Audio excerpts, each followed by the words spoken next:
July the 4th, 2021. Guys, everyone likes fireworks on the 4th, and we are starting to get some. In the last few videos about solar updates, I've talked about the multiple explosions that are occurring on our sun. That's what we're seeing continue.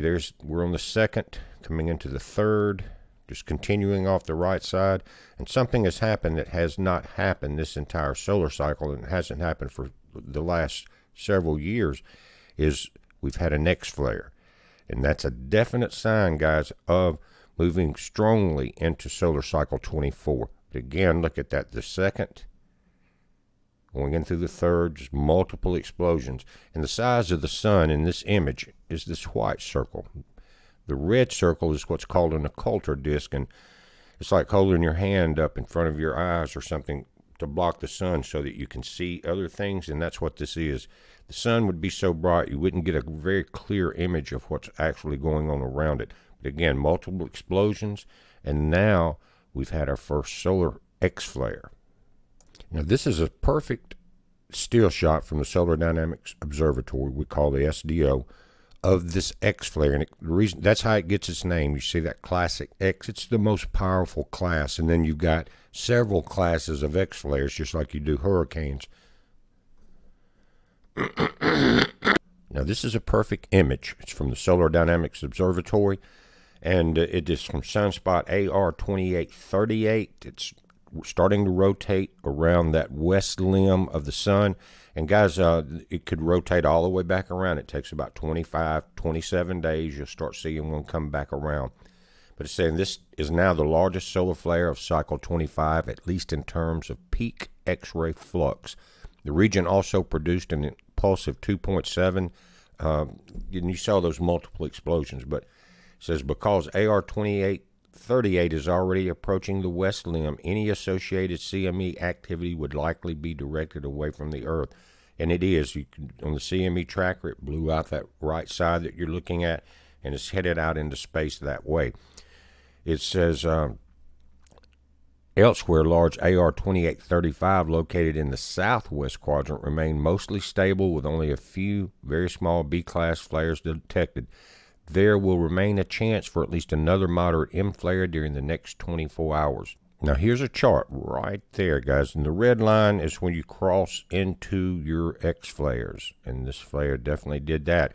We haven't seen one in several years. Again, strongest flare, solar cycle 25. It looks like it's going to get kicked off. Each solar cycle, guys, 11.8 years. It rises for half of that time, and then it starts dropping back down. But you can have several years on the rise and on the decline of the solar cycle with very, very powerful solar flares.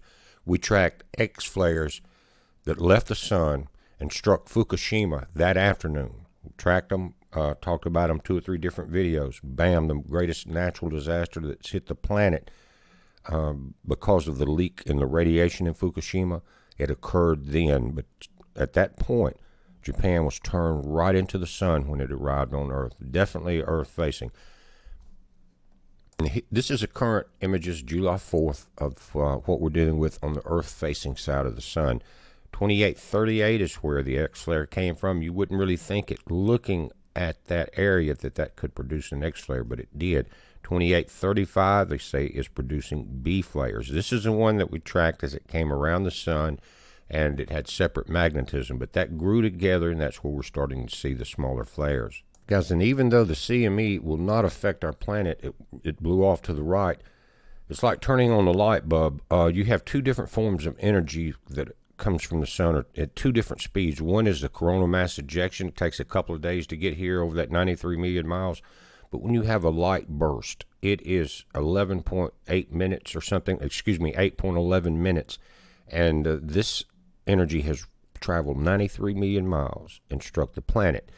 And this is some information from a ground observatory over in Norway. Rob Stams, who operates the Space Weather Observatory there, he said this flare produced a radio burst, an ionospheric disturbance, a surge of electrical currents in the ground, and a deflection of the observatory's local magnetic field. All of these are shown in the strip chart below. He said it's been a long time since he's ever seen this happen.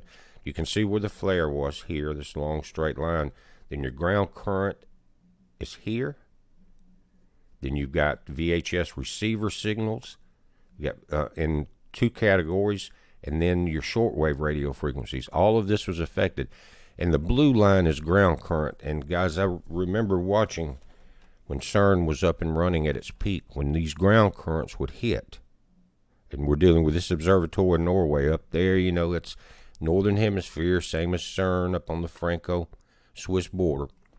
And those ground currents would be used by CERN because it is underground. It's a 17-mile coil loop underground, and it picks those ground currents up, and you could see the energy surge on CERN itself. All of the instruments would show higher readings, tera electron volts, everything, and it was as if CERN knew, you know, when they saw this activity on the sun occurring, to get ready for it, because these ground currents travel right across that area, and I think that is why it is located where it is. Now here's a look at the tropical information we have this morning. It's going to be more critical this afternoon as we see what the sun's going to do in the path of this storm. Right now, it's centered, as far as the center of circulation, just off the east end of Jamaica. Okay, it's not on the island of Cuba yet. Something about Cuba, this end, or the east end that's pointed out into the Atlantic, especially the tip, has the big high mountains. And those are really, they will really tear apart a storm. But if you get closer to the section of Cuba here that's directly south of Florida, you've got lower lands, you know, they're not as mountainous or anything like that, so they don't have the destructive nature that the higher mountains do. So where it crosses will be important. Now, in the video yesterday, I showed you two models that on a piece of software where we took the whole group off and just put the Navy model, the Canadian model. And they were getting very close to matching. Now, the Canadian model has remained pretty much where it was at, but the Navy model has changed quite a bit, and it's going out of the normal cone. So we'll have to watch it, but I'll show you that. But again, here's our storm. And where it crosses Cuba will be important as far as how much the storm is torn down or torn apart due to that interaction with the land. But let's take a look at those models again. Now, this is the current information. We got 65-mile-per-hour winds. It's moving west-northwest at 13 miles an hour. Guys, that is as slow as we've seen the storm. Yesterday, it varied from 30 to 28 miles an hour as far as forward speed.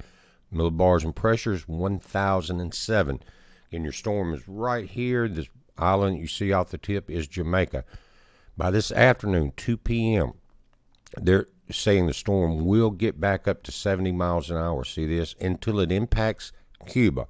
The further it drifts along this cone, in other words, where your center of circulation is, should be somewhere in this yellow area.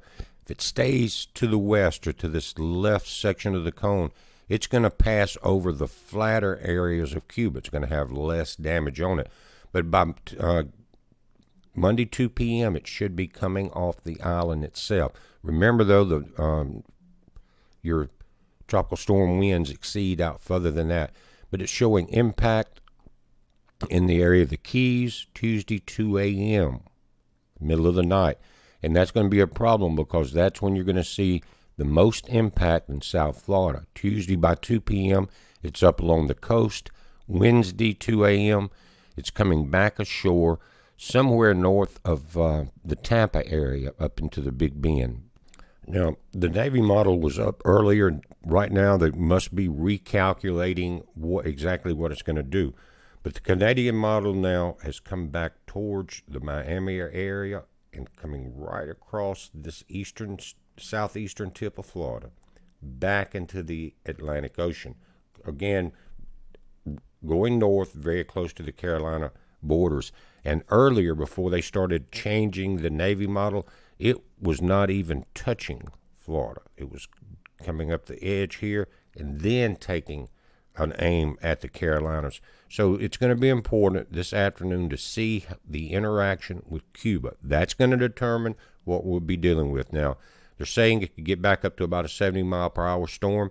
That's important because you're just a few miles per hour below a Cat 1 hurricane, and that's your strongest type of tropical storm. But guys, we're watching this. You watch it. Watch for an afternoon update as we see the interaction with Cuba again. So heads up, be safe.